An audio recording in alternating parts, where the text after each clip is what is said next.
Welcome to Google Cloud Next. It's a pleasure to see you all. Hope you guys had a really good morning. Was that exciting, the keynotes? Yeah? The Googlers were not allowed in, so I have to rely on your reaction here. Thank you for coming to our session. My name is Amar Raol. I'm from our professional services organization here in Google Cloud. It's our team's responsibility to help our customers come onto our platform as successfully as possible.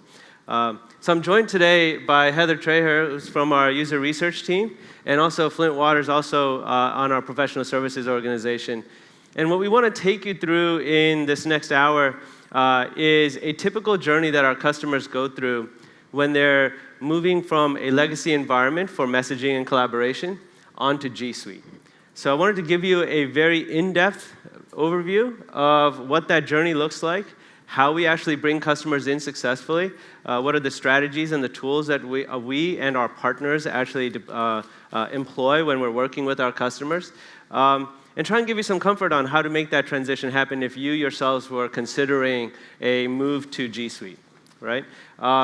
Heather will actually take you through how we engage with you long term once you're onto our platform, and Flint will kind of give a eyewitness account of his transition when he was the CIO of the state of Wyoming. So let's get started. I think one of the key things I want you to understand is we've been doing this for a very long time. I've been with Google now for over 5.5 years, deploying customers onto our platforms for both G Suite and GCP. These are exclusively customers who are on G Suite. Now, they're certainly evaluating other parts of our Google Cloud, but you can recognize some of these logos. These are very large, complex, multinational organizations. Not a single one of them is a digital native, right? It's not just a Snapchat or a Spotify. These are traditional customers who were looking for a transformation in their business and how they collaborated with each other, how their staff worked with each other, and what sorts of tools they can enable their staff with in their move to the cloud. So I want to give that idea that this is no longer a domain. G Suite is no longer a domain for small companies, SMBs. We work with very large organizations in that transition, and certainly you can do this too. So let me take you through what a typical journey would look like and what are the strategies we employ to help customers like this move to our platform. So our whole approach rests on two main concepts. That it's not just an IT project, and we want to be with you for the long period, right? You can't change mindsets in a short amount of time, and we want to be a partner with you for the long haul. So let's dive into these two specific concepts, and that'll make up our methodology when it comes together. So first, when we actually deploy the G Suite set of tools with a large customer, we go with the tried and true process of people, process, and technology and make sure that we address each of those concepts. So the technology bit is the technical components to actually flip the switches into bringing your staff into the cloud, right? That could be the messaging environment. So if you start now, go from a legacy messaging environment to using Gmail as your primary corporate email system, and also our collaboration tools, so using Docs and Drive and Hangouts. So I'll cover that in a very specific way on how we actually do the technical rollout.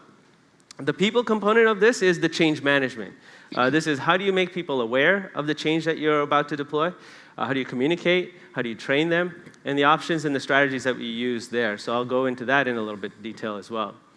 But the important piece that we've evolved our methodology into is that third bucket, which is the process. We didn't just want to deploy the technical tools and then cut and run.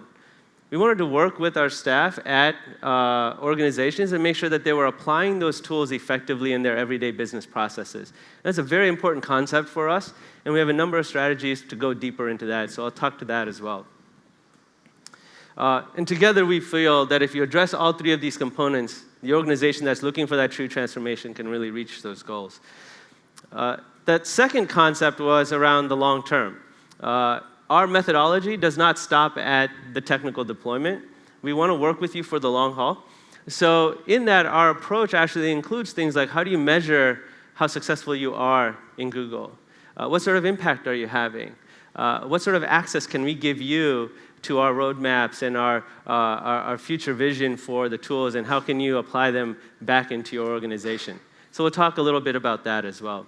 So when you bring these two concepts together, you in fact get what our methodology actually is for deploying G Suite at medium to large customers. Certainly all of these concepts can be scaled to small businesses as well. But this is the deep methodology. There's lots of detail behind it, and I'll take you through just some key concepts on each of these.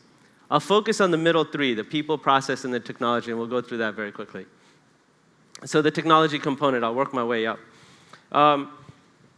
The toolset is a deep platform. It's a very important concept that if you are evaluating a move to G Suite, it is not just a messaging move. We're not just talking about mail and calendar. We're talking about a number of tools that are available to you now once you come onto that platform. And it's an important concept to think about because there's lots of opportunities around the legacy environments that you can displace if you were to come onto a platform this rich. So you see on the left there, when we work with our customers, we're really talking about not only mail and calendar, but how they manage contacts, how they get access through mobile, the Docs and Drive and the collaboration suite. These are the productivity tools that are made available, the communication tools that are also available through Hangouts, the method by which you access using Chrome and so on. So those are also there. The platform also includes our e-discovery tool set as well, which is Vault. So if you have environments right now that need to do discovery and compliance, you can achieve those goals using the G Suite platform. We also have options around data loss prevention, how you actually authenticate with the tool set. So there's lots of detail there that you can evaluate on whether you want to use the Google's authentication or if you want to use your own SSO or a third party. Those are there if you want to use two-factor authentication or key cards. These things are made available to you using the platform. So it's a very flexible platform, and we'll make sure that it's clear to the team that this is a fully cloud environment, right? It's much easier to deploy, maintain, and manage, right? All of these tools here, in fact, all work in the browser.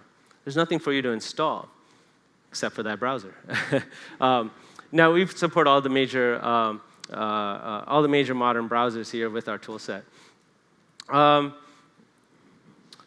Also, if you think about the concept of the data that you're generating when we're talking about messaging and productivity, when all of that data is in the cloud, you actually have a more comprehensive data management solution as well. So when you need to do compliance, all your data is, you're actually doing compliance on the data where it's being created and where it's being stored. You don't have to shimmy things around in multiple environments to create some of that logic for your policies.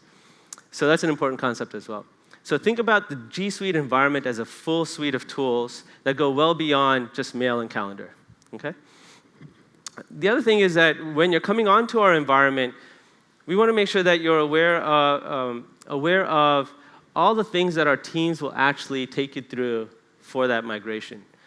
These are the 10 topics that we will cover during a migration to G Suite. Our partners and Google will work with you on each of these topics. And if you're a medium-sized business or a large, complex organizations like the logos that I spoke through, these are essentially the technical work streams that we will go very deeply into as we do this migration. So the point here is that you should feel reassured that, yes, you will have applications in your current environment that rely on mail. We will talk through those through an integration work stream. You'll want to know, okay, how do I get to these systems with mobile devices? How do I set up my mobile fleet and my environment? We'll talk through that in the mobile work stream. How do I set up the policies and make the lawyers happy and address compliance issues? We'll talk through that in the Vault work stream. We'll set those policies up. So if we can tackle these 10 items with you, this is a successful transition to the cloud with G Suite. I want to zoom in a little bit now that we're talking about the technology component. I want to zoom in on the middle piece here, which is the enablement piece. This is the part where we actually do the technical move to G Suite. We do it typically in 3 steps: core IT, early adopters, and global go live. And these 3 steps are very methodical. especially when it comes to the messaging component. So what I mean by that is, in the core IT phase of a typical G Suite deployment, it's very front-loaded in terms of the technical work that needs to happen. We set up our authentication process.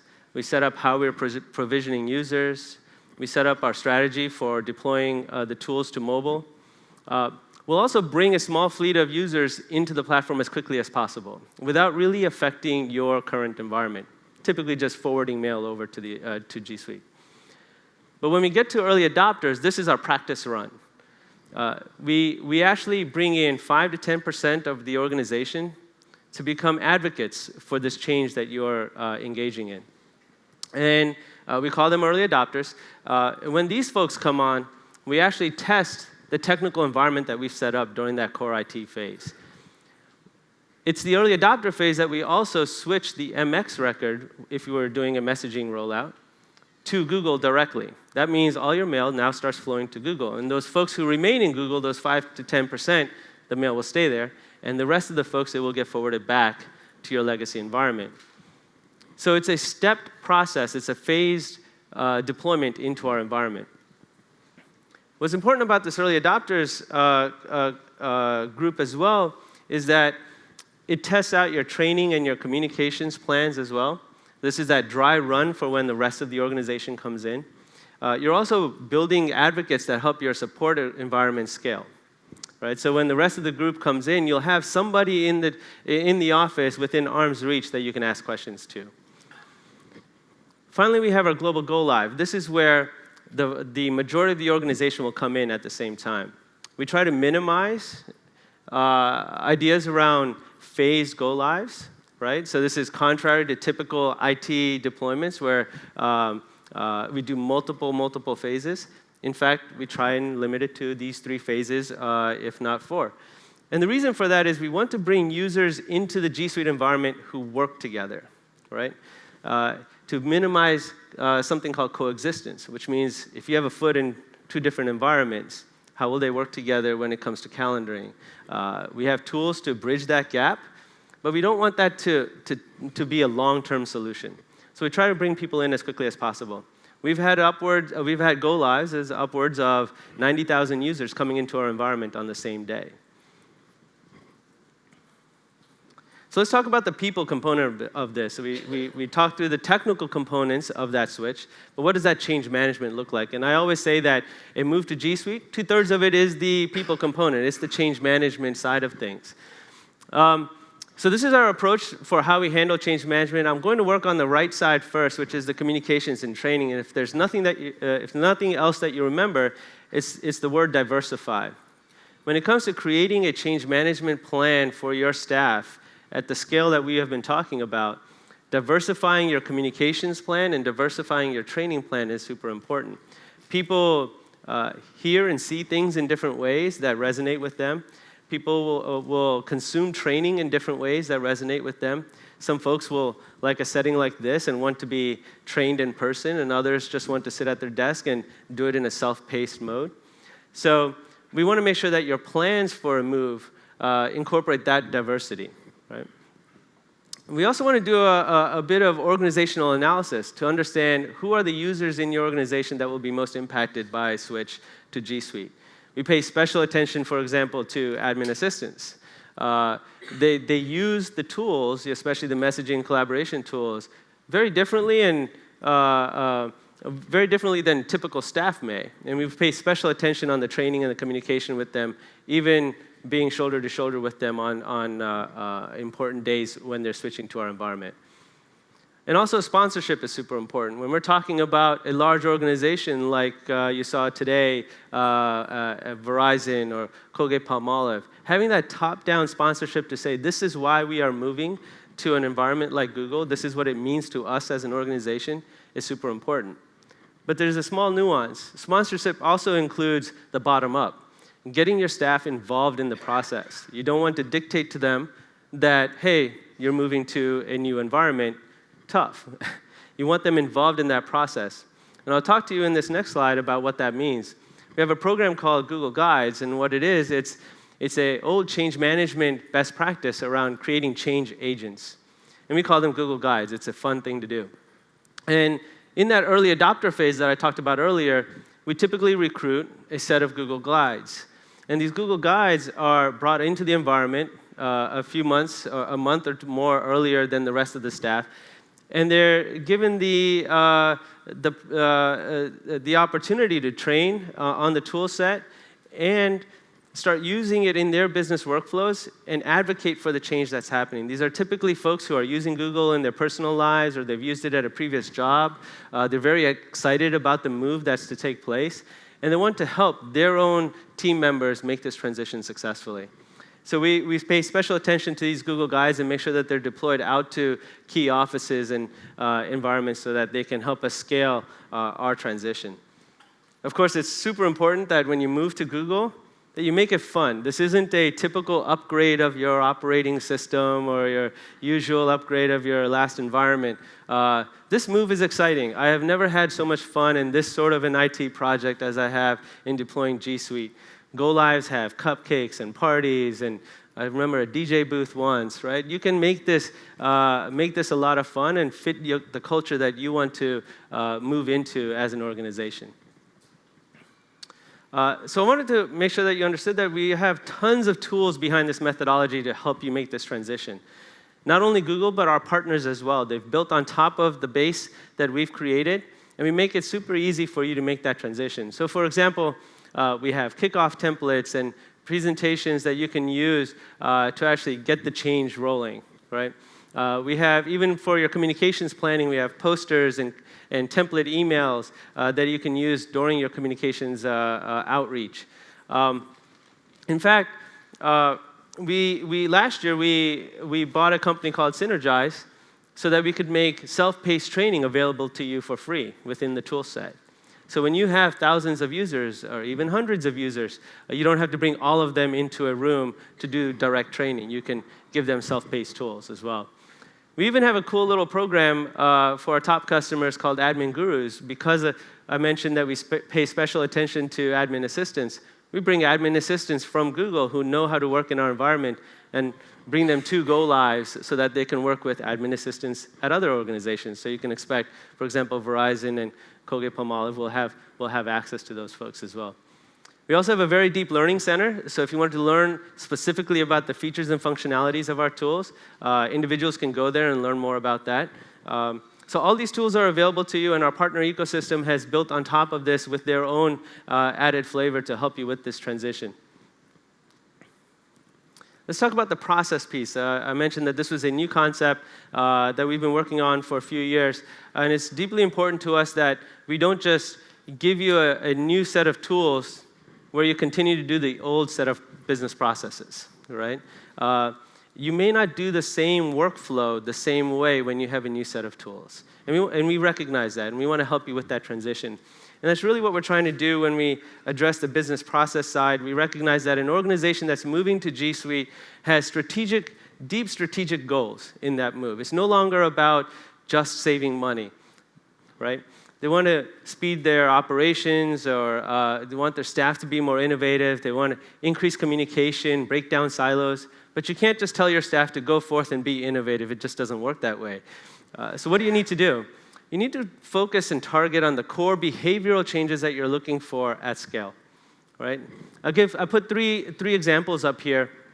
When I was working with PwC when they were moving, one of the conversations that we'd been having was, how do we move from a conference bridge and meeting ID culture to a video culture, right? A lot of folks would walk around with laptops with tape on the cameras, right? And I don't know if any of you do that here. But how do we move to that? At Google, we actually do 60,000 video conferences every day. And we're not our biggest customer, right? So we have customers who do more than that even on our platform. But how do you get into that zone? And that's a key behavioral change that we have to influence. The point about using the real-time documents in Google Drive and the editors that we have, that really allows you to get to insights faster. You may actually have a workflow right now that requires, an analyst creates a document, they check in that document to a central environment or repository, someone else checks it out, they make edits, they check it back in. Well, can we help you there change that workflow to be more real time. And that's something that our tools can help with. The point about mobile is interesting too. We're of course all in mobile. We're all in a mobile environment right now, but if all you are doing is checking your mail and calendar on mobile, you are not getting the most benefit out of it. What are the possibilities of the business processes and workflows you can influence if you could actually contribute content through mobile, right? Or take surveys through your mobile environment, or add to presentations with mobile, or even give the presentation with mobile. I should have done that. So these are options that you might think about and how they might transform your business if you think about mobile a little bit differently when you have access to tools like G Suite. One of the ways that we try and influence this behavioral change is a tool we have called the Transformation Lab. It's a workshop, it's a working session where I like to say we spend half the time listening and then the other half of the time working shoulder to shoulder with our staff, with an organization staff, to envision how you would apply Google tools to their existing business process. So, for example, we work a lot with organizations that you may have an HR department in your organization. If we were to do a transformation lab with the HR department, think about all the business processes that they currently engage in that could benefit from a tool like G Suite. I remember we did one that with a large group of HR folks, and they came up with the terrific idea of doing interviews using Hangouts. And that's something that we took for granted. I never even thought to just bring it up, right? Because we do interviews using Hangouts all the time at Google, but this particular organization did not. And so they decided to switch their second round interviews to use Hangouts. And what that allowed them to do was save money on scheduling the right interviewee with the right interviewer, bringing multiple panels together so they could now expand how they did interviews, not just one-on-ones, but they could create panels now as well. So it just changed the approach to that particular business process. So with the Transformation Lab, I'll give you another example here. We worked with Briggs & Stratton. We brought in a few folks from the manufacturing team who are responsible for their processes out on the shop floor. And they had an example where what would happen is when there was a question about a particular part or an assembly, they would have to stop the belt, go over and research it in a bunch of binders, and then ask somebody or call somebody if they needed help, and then come back and then restart that process, right? And that was a very expensive, error-prone, safety hazard type of business process. So what we helped them with is someone in the Transformation Lab came up with the idea of let's create a Google site. Now, creating a Google site in G Suite is super simple. It does not require IT to go in and set up servers for you or set up environments. You just go ahead and create it so that the person with the best knowledge can create a site very easily. So he created a Google site, and he started scanning some of the manuals that they had and put that on Google Drive and linked it into the site. So, and he went a little further. He created access to that Google site on the shop floor itself using a Chromebook. Now, he didn't have to go to the back office to look content up. He could actually just go to the Chromebook, do a search on Drive for particular part numbers, because we OCR in Drive, and look up those instructions very quickly. I actually had one customer in the Transformation Lab who used this exact same scenario, but they went a little bit further. What they did was they got the manufacturing teams to put QR code stickers on their parts. And the reason for that is everything in G Suite is a link. It's an awesome feature. So a Google Doc is a link. A Hangout is a link. An individual sheet in a spreadsheet is a link. And you can link to these things directly. So when this individual started putting stickers on their parts, when they sent maintenance staff over, they could scan the QR code, which in fact was just a link to the specific instruction manual for that part. And that saved folks from having to lug binders and suitcases over just to figure out exactly what might be wrong. Right? So think about those business processes that could be innovated on. You might just not do them the exact same way if you had a new set of tools helping your business. The other thing is, we can't do transformation labs with all 10,000 people at an organization. That can take some time. We certainly hope you do that. But we want to help folks at scale, too. And there are things that we call scale solutions that can be deployed. So I'll give you some examples. Organizations do a lot of project management, especially knowledge workers. So it's very easy for you to create a project management template in Google Sheets and make that available to your whole domain so that anyone can look up in Drive project management and come up with lots of different project management templates, or any template that you can set up for them. Another template would be your corporate template on Google Slides. You now have the ability to create a corporate branded template so that folks aren't starting from scratch when they're firing up a new tool. You may have templates for proposals or templates for working with vendors. These all can be converted and brought into the environment to make it super easy for your users to adopt. Google Sites as well. You can create templates with your corporate branding on how to create a site that has your corporate branding there and inspire users on how to use it properly. I work with the state of Colorado, and they use this to great effect in saving money on publishing sites, both internally and externally, using Google Sites. If you're struggling to think about what business processes you can impact using G Suite, we've tried to make that a little easier for you. So I mentioned the HR use case, but there's lots of areas within your business that you can impact.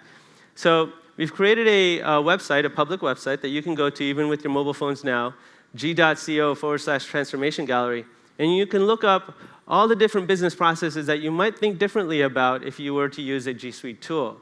These are all learnings that we've gathered from doing hundreds of transformation labs, and we decided to publish them out so that we can inspire other teams that might be interested. So definitely check that out. So I want to hand off to Heather here to talk to you about the long-term process and how we'd like to stay engaged once you're on the platform. Heather? Awesome. Hi, everyone. So you've seen a little bit about the planning and the change management that goes into moving to G Suite. And so now I'd like to just walk you through what happens after you deploy. Like Amar was saying, this is not a cut-and-run relationship. We really want to stay with you and work with you for the long haul. And in addition to unlocking the benefits of collaboration and other features for your end users in G Suite, we also want to unlock ways to help you show that the choice you made to transition to Google is paying off. So we want to make sure you're able to see when and how people are working better together in your organization and really show the impact of these new tools. And if you see there's some things you'd like to improve as you're making the transition to G Suite, or even just about the products themselves, we really want to make sure that you have the opportunity to give us that feedback and so that we can make things go better. Now, as your users are adopting G Suite, it's critical to measure the impact on both the users and on your business. You had a goal that you set when you decided to go with Google, and we want to make sure you can measure your effectiveness. And we think about measuring this in terms of these three buckets: adoption, collaboration, and impact. Adoption is pretty straightforward, simply how many of your users are utilizing the applications within G Suite, and are those usage numbers for non-Google tools going down? So for example, you could measure Hangouts adoption as compared to web sharing or a dial-in bridge tool. For collaboration, how are your users engaging with each other and the applications? Are they creating content natively in G Suite, or are they still using it more as a storage drive? Are people sharing content and collaborating with each other? And really, which features are taking off and having an impact in your business? Which brings me to impact, which is once you know your users are in the products and engaging, how is this really impacting your bottom line and the user's day-to-day experience? So here you're going to want to look at the productivity, collaboration, flexibility and where people are getting their work done and the device they're using to get that work done, and even innovations in how they feel they're doing their jobs. So you're going to find a lot of that data in the cPanel. But you can also leverage the reporting API and analyze data in BigQuery, create visualizations in Data Studio. For that rich use case and satisfaction data I was mentioning, you could turn to Google Forms and create a survey to really understand how your end users are feeling about the tools. Are they feeling as though they're working faster? Are they proud of new workflows that they've developed? We've observed in a lot of customers that we've worked with that on average, employees have felt they've saved upwards of 2 hours a week once they switch to these tools, which in aggregate is actually quite a big deal, and it can be a great data point for you proving the case of going Google being a success. Amar said it, I'm going to say it again. We're here as your long-term partner. So when you go live with G Suite, you're added automatically to a community of your peers, the Cloud Connect platform, where you're going to meet other customers who are trying to solve similar problems, as well as meet Googlers who are going to interact with you there on a regular basis. Our teams also provide opportunities for networking and problem solving through in-person meetups, through advisory boards, and opportunities to try out new features and provide early feedback. We have user research programs, early access, trusted tester programs. And we want to come to you to learn as much as we can about your use cases and have your needs really influence our product roadmap. I want to take a minute to talk a little bit more about our user experience team. That's the team where I spend my days. So across G Suite, we have a large team of both qualitative and quantitative researchers who are embedded on the product team. They work day to day with design, engineering, and product management teams, and really the goal is to have them function as the voice of our users or our customers as we're designing and executing on new features. Our teams really focus on understanding the needs of a range of enterprise customers and feeding that information back into the product roadmaps. So we really want to spend time with you to hear about how we can best help you with our products.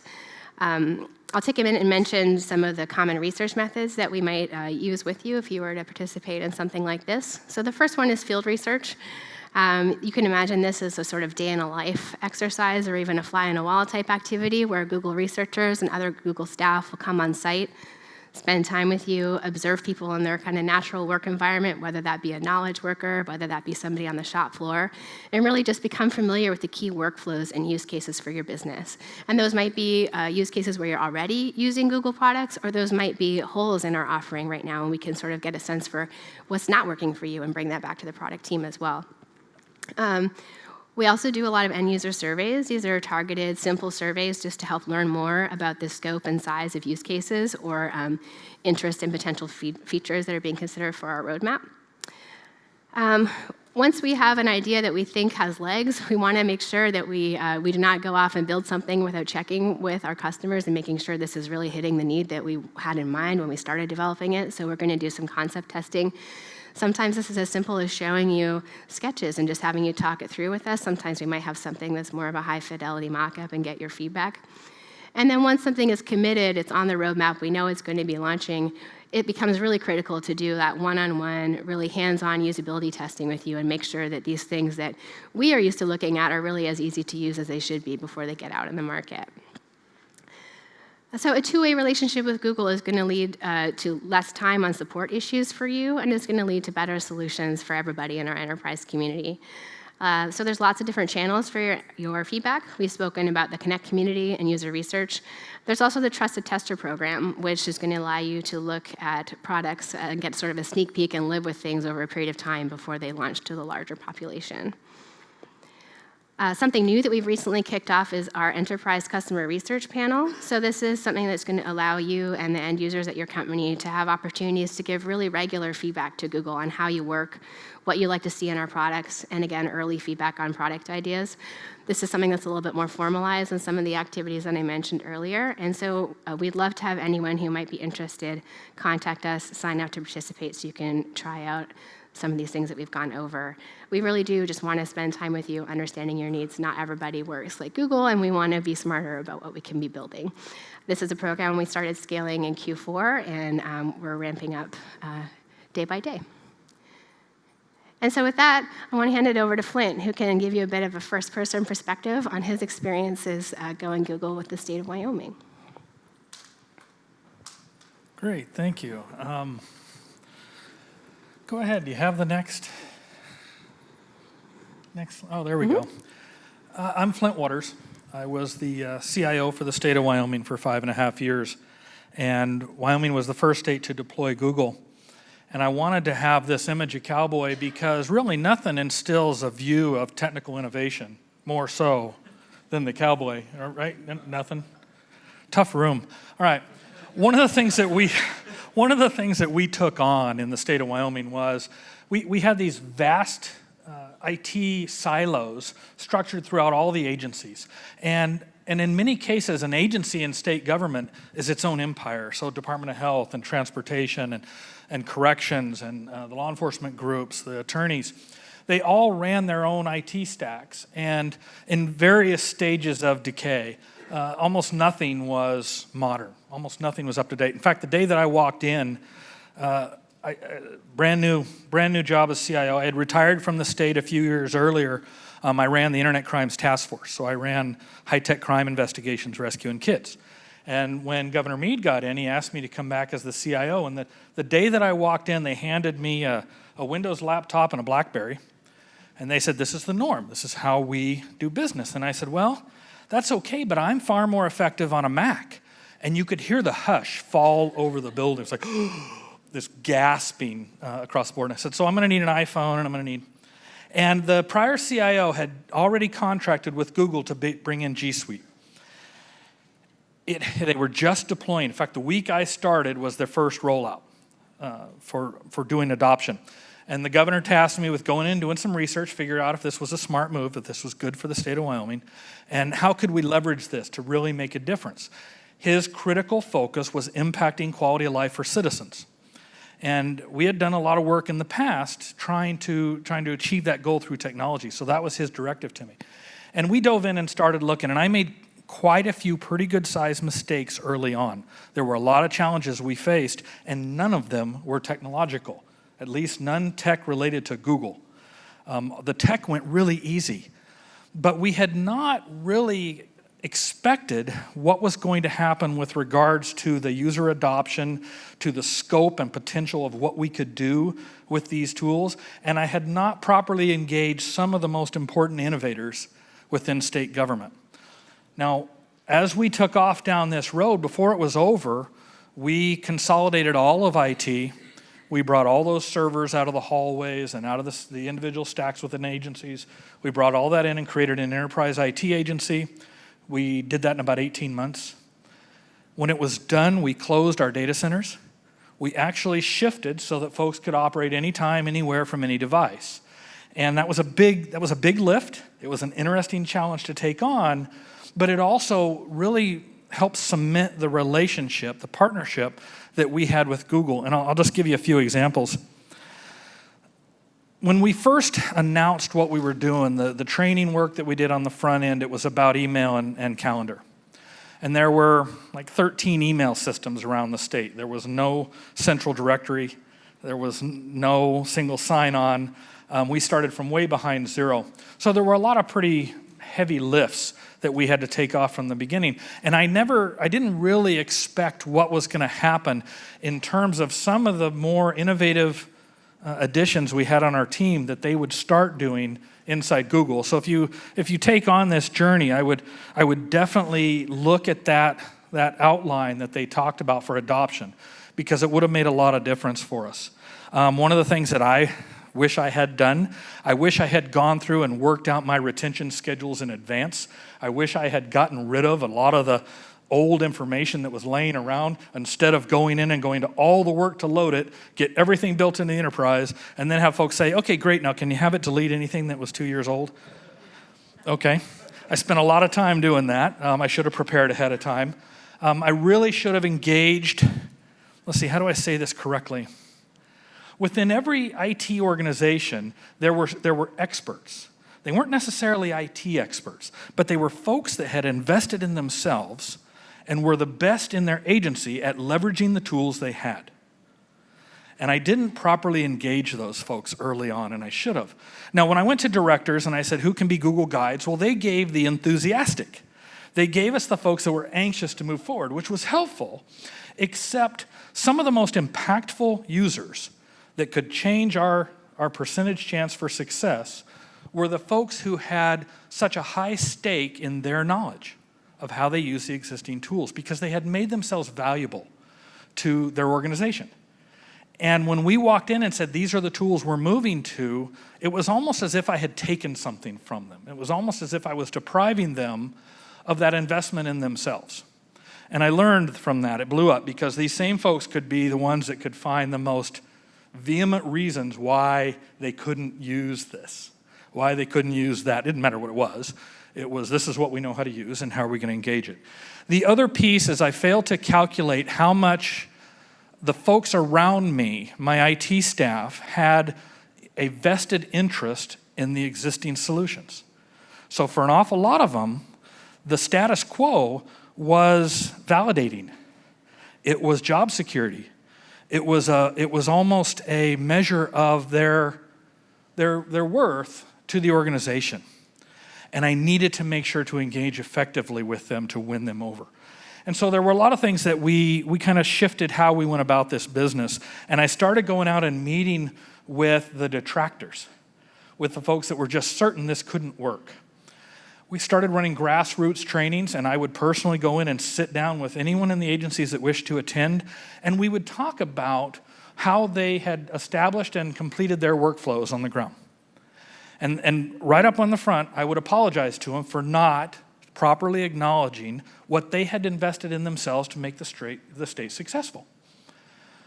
And in doing so, I was able to get a fair number of them to kind of engage in an acknowledgement that the potential existed with these tools to scale to degrees they had never seen before.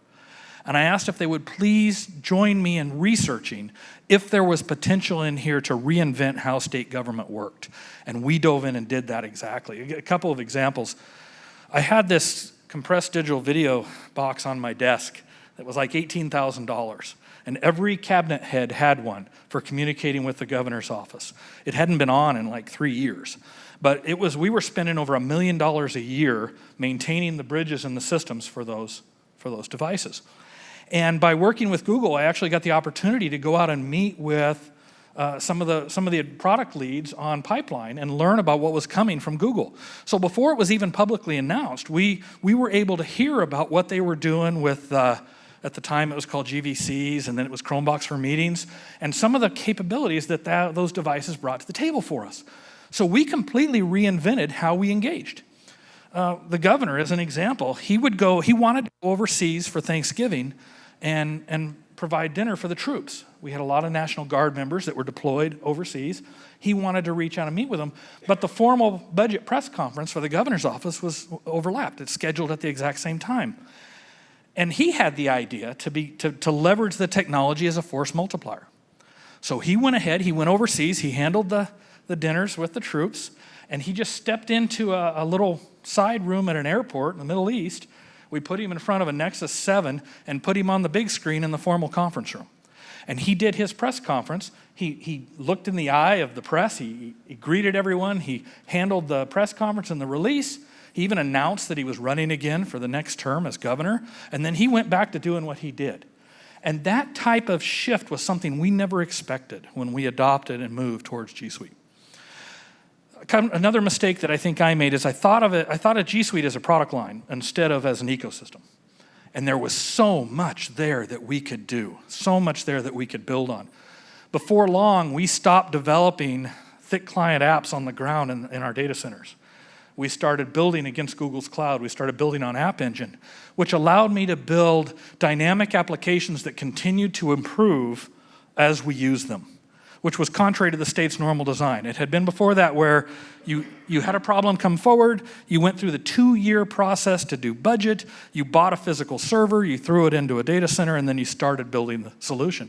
And once you rolled it out into deployment, it began to decay that day. By moving forward and starting to build dynamically against the cloud capabilities, we found that as Google improved products, as improved security, as they continued to evolve, our products built on the top of them also continued to rise. That's a big cultural shift to get people used to. Those were things that I kind of had to take on from a people perspective to empower us to make the most out of what we could do. But by the time we were done, as I said, we consolidated IT, we closed our data centers, we started investing back in those folks that were originally reluctant because they thought you're taking their job away.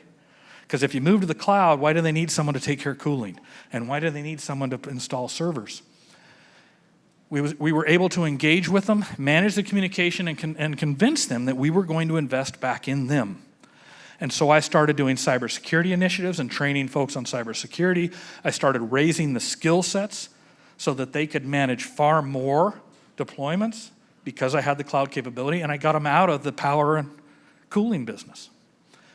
Eventually, they came to realize that their resume was so much more impactful because of what they could do very quickly and how they could deliver for us. It was a big deal, so much so that the governor's efforts to deliver IT as a quality of life issue were highly successful. We deployed 10,000 users across our enterprise, all of the executive branch. We did 100%. We actually achieved an environment where we had security protection and certifications on the data centers that our data went into. We hadn't before that. We deployed 100,000 user license for all students in the state of Wyoming. We rolled that out so that if you were involved in education, your district could get free licenses for all the folks, all the students, the parents, the alumni, the teachers. We rolled all that out as well.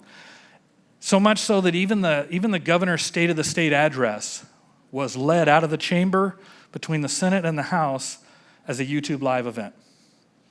When he did his energy policy release, that was a hangout on air at the time where people could actually type in questions. Citizens could engage in typing questions. We closed about half of our meeting rooms in our buildings, and we moved to scrums. Because if you give a government employee an hour schedule in a meeting room, it doesn't matter if you're done for 10 minutes. They will sit in that room for an hour because they don't have to go back yet. We changed that. We kind of changed the expectations. We allowed them to work from anywhere. We put the Chromebox for meetings and Chromecasts in all the hallways and started doing stand-up meetings, scrums. And normally a scrum you'd use in an agile development environment. We started doing scrums for business management as well. So we started doing them just for managing team leads. And we were in an old junior high school, had great big wide hallways. So we put in these high standing tables and all the whiteboards and the displays up. And then you could just walk through a meeting. So the network team would be designing what we were building out for our backbone. You could stop in on the server team and hear what was going on and give input. The day I started, the president of the Senate was championing building a $40 million data center for the state of Wyoming. The president of the Senate in Wyoming is a very powerful man. And I had the privilege to go in front of him and say, with appropriate respect, Mr. President, I think that might not be the best idea. It'll be great. I'll have this beautiful corner office in this massive single point of failure. And I'm not sure that's good for us in the long run. I got a smart bump for that one, by the way. When it was done, instead, we invested in the backbone and we rolled out an IP version 6, 100 gig backbone throughout all of Wyoming and closed our data centers. And we moved so that the student, the professor, the teacher, the state employee, whoever had the next brilliant idea, I didn't have to know who they were going to be. I just had to know that they were going to be sitting at a point where they had the capacity, they had the bandwidth to deliver it, and they could build it directly to the cloud. And that was huge for us. Now, there's a whole bunch more that happened during the course of that. One of my data centers blew up. I had another one that they tore the walls down on the side of.